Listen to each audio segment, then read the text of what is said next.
अवधूत चिंतन श्री गुरुदेव दत्त श्री स्वामी समर्थ। माझ्या चॅनलमध्ये तुमचं सगळ्यांचं मनापासून खूप खूप स्वागत, आभार।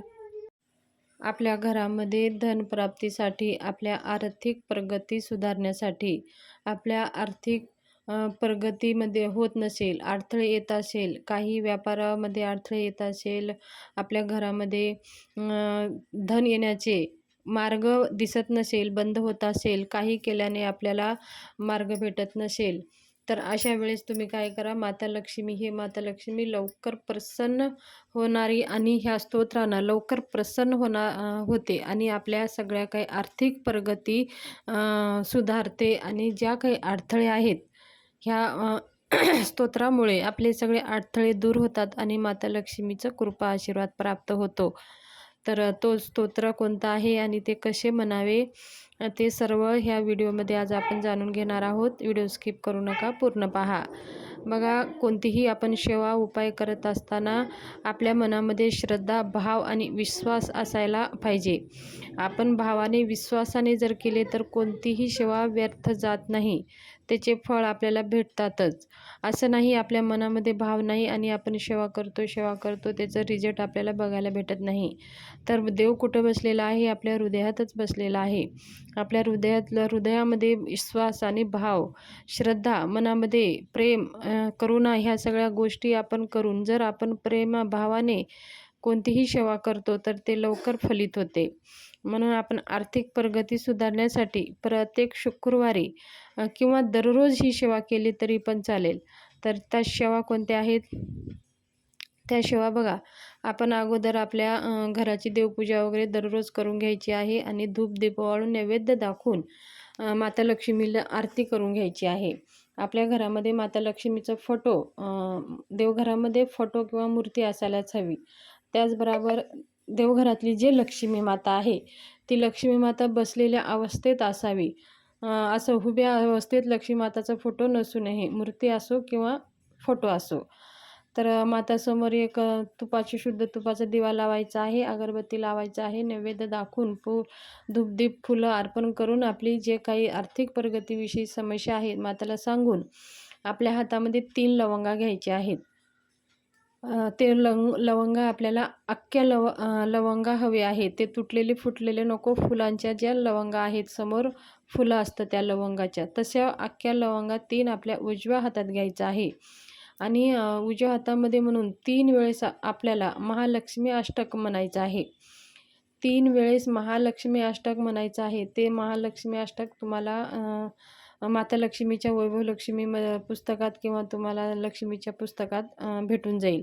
जर नसेल तुमच्याकडे ते पुस्तक तर तुम्ही गुगलवर महालक्ष्मी अष्टकम सर्च केलं तर तुम्हाला सहज भेटून जाईल। तर महालक्ष्मी अष्टकम आपल्याला 3 वेळेस वाचायचं आहे आणि ते 3 लवंग आहेत। एक लवंग आपल्याला एक वाटी अशी समोर ठेवायची आहे, एक लवंगा माताला अर्पण करायचं आहे आणि एक कापूर घ्यायचा आहे आणि कापूरवरती ठेवून ते लवंग प्रज्वलित करून द्यायचं आहे आणि एक लवंग आपल्या तिजोरीमध्ये ठेवायचं आहे। अशी ही सेवा आपल्याला 40 दिवस करायची आहे। मग आपल्याला ह्या 40 दिवसामध्ये ज्या लवंगा आपल्याला जमा झालेल्या आहेत माता लक्ष्मीसमोर दररोज त्याच वाटीमध्ये ठेवायचं ते लवंग। मग आपल्याला 40 दिवसाचे 40 लवंगा त्या आपल्या जमा झालेल्या आहेत। मग त्या लवंगा माता लक्ष्मीला अर्पण केलेल्या त्या लवंगा आपल्या सगळ्या घरच्या लोकांनी आपण ते प्रसाद म्हणून खाऊ शकता किंवा तुम्ही सगळ्या लोकांनी, घरातल्या लोकांनी खाऊ शकता। नाहीतर मग त्या लवंगा 40व्या दिवशी तुम्हाला औषधी म्हणून खायला जमत नसेल तर कापूर घ्या, 5-6 असे जास्ती कापूर घेऊन त्याच्यावरती आपण प्रज्वलित करून माता लक्ष्मीला समर्पित करू शकता। आणि ज्या आपण तिजोरीमध्ये ठेवलेल्या आहेत त्या लवंगा वर्षभर असेच ठेवायचं आहे आणि एखादी माता लक्ष्मीच्या मंदिरात जाऊन 1 वर्षानंतर त्या लवंगा माता लक्ष्मीच्या चरणाला अर्पण करून यायचे आहे। असे केल्याने बघा, आपल्या घरातली सगळी आर्थिक प्रगती आहे ते सुधारते आणि आपल्या घरामध्ये धन येण्याचे अनेक मार्ग आपल्याला भेटत असतात। देव बघा क्षणाक्षणामध्ये आहे, सगळे काही कणाकणामध्ये तो समावलेला आहे। फक्त आपण त्यांचं कृपा आशीर्वाद करण्यासाठी आपण त्यांना समजून घ्यायचं आहे. त्यांची कृपा प्राप्त करण्यासाठी आपल्याला भक्तिभावानं त्यांना हाक मारायची आहे. आपल्याला कोणतेही संकट जर असतील तर त्या संकटावर निवारण करण्यासाठी सुद्धा उपाय असतात. तर ह्या काही आपल्या दुःख, आर्थिक प्रगतीविषयी काही दुःख असेल तर ते निवारण, आर्थिक प्रगती सुधारण्यासाठी त्याच्यावर उपाय दिलेले आहेत. जसं ऊन आहे तर त्याच्यानंतर सावली आहे. नंतर सावली आली की नंतर ऊन येतं. जसं दुःख येतं तर थोड्या दिवसानं आपले सुखाचे दिवस येतात आणि सुखाचे दिवस आले की मग दुःखाचे दिवस येतात. हे चक्र चालू असतं. कधीही एक स्थिर राहत नसतं. जसं आपलं दिवस उगवलं की रात्र येतेच. रात्र झाली की मग आपल्याला माहितीच आहे की दिवस येते.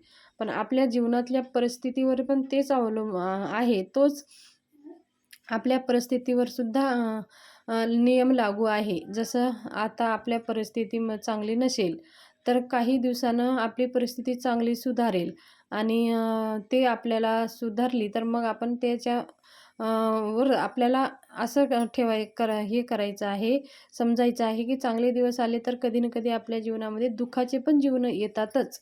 कितीही माणूस चांगला असो, कितीही सेवा करणारा असो, कितीही भक्ती करणारा असो, कितीही महान असो, जर सुख असेल तर दुःख थोड्या दिवसाने दुःख येणारच, दुःख असेल तर थोड्या दिवसाने सुख येणारच. हे स्थिर कोणतंही राहत नाही.